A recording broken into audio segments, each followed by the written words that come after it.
And I wrote about it, and she emailed me, and it was all caps. You know how people write in all caps? It's like they're screaming at you. You know, she's like, I know these girls, and I know what's really going down. Hey, that's just some BS. Blah, blah, blah. So I had to call her. She put her phone number. I called her. It was, I don't know if it was a bad idea or good idea, but I really was intrigued. I sat on the phone with this lady for about 2.5 hours.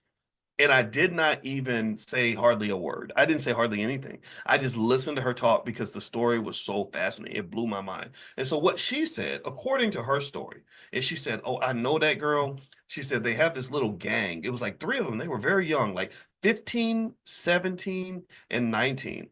And the oldest one was a very pretty girl. And she was a girlfriend of a gang leader who was in jail.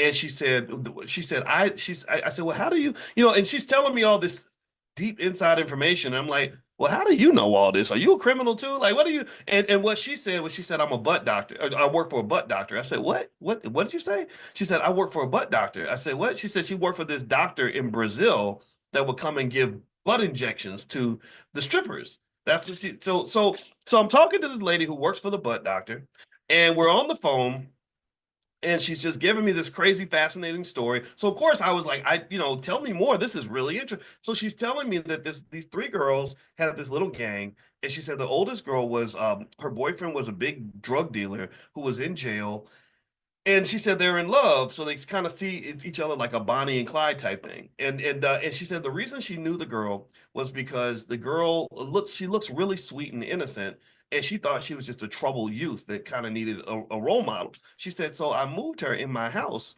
And next thing you know, this girl was trying to sleep with my husband, right? So she wasn't no little girl. She was trying to be a grown ass woman. And she said, of course, I had to get her out of there. But during that time, she said that she sort of got an eye into their life.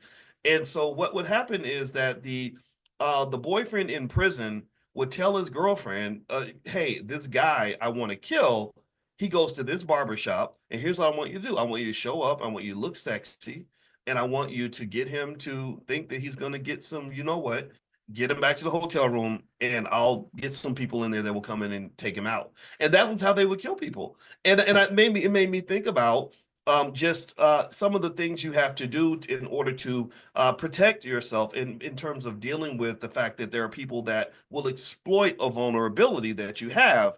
And there have been many, many men that have lost their lives because because for a lot of men, their intelligence level drops when it comes to sexuality. If you're not sexually responsible and sexually careful, then someone can lure you into a situation that could be very harmful for you. And this was not only how they got revenge, it was also how they got money.